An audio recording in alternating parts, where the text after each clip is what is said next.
ہمارے دوست ہیں وہ بہت وہاں انہوں نے ڈگری حاصل کی ہیں, یونیورسٹی میں پڑھے ہیں, اور میڈیا کی لائن سے ان کا خاص تعلق ہے. تو انہوں نے مجھے بتایا کہ جب یہ بڑی طاقتیں ان کو کسی چیز کو حلال کرنا ہوتا ہے نا, جیسے افغانستان میں چرس پہ پابندی کہ بھئی چرس بیچنے پر پابندی, پاکستان کو بھی پابندی, لیکن جب ان لوگوں کو کچھ ایکسپورٹ کرنا ہوتا ہے تو نام چینج کر کے خوبصورت پیکنگ کر کے اسی چیز کو بیچتے ہیں.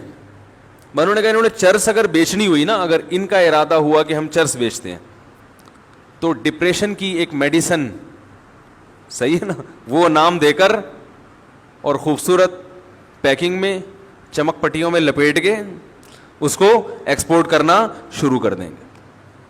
تو یہ دنیا, یہ سیزن اسی چیز کا چل رہا ہے. ہائے ہائے کیسے سمجھائیں بھائی, یہ جو مارکیٹ میں جو سیزن چل رہا ہے نا, وہ یہی چل رہا ہے کہ غلطی کو چھوڑو مت, غلطی پہ لیبل کیا کر دو, اچھا لگا دو, پیکنگ اچھی کر دو, لیبل اچھا لگا دو, وہ چیز مارکیٹ میں دبا کے چلے گی. اور اچھائی کو اگر ختم کرنا ہے تو لیبل کیا لگا دو, اس پہ برائی کا لیبل لگا دو. سمجھ رہے ہیں؟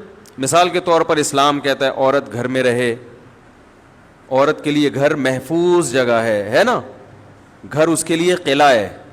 والمحصنات, پاک دامن, حصار میں, حفاظت میں. تو گھر جس کو قلعہ سے تعبیر کرنا چاہیے, جو حفاظت کا ذریعہ بنتا ہے, یہ ایک اچھی چیز ہے.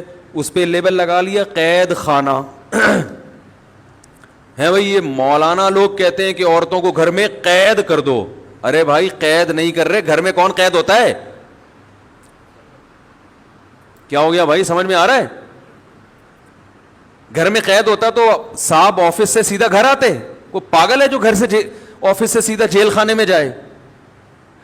روزانہ چھٹی کرنے کا دل کرتا ہے نا بھائی, بچوں کا دل کرتا ہے اسکول سے چھٹی کریں, آپ کا دل کرتا ہوگا آفس سے چھٹی کریں, دکان سے چھٹی کریں.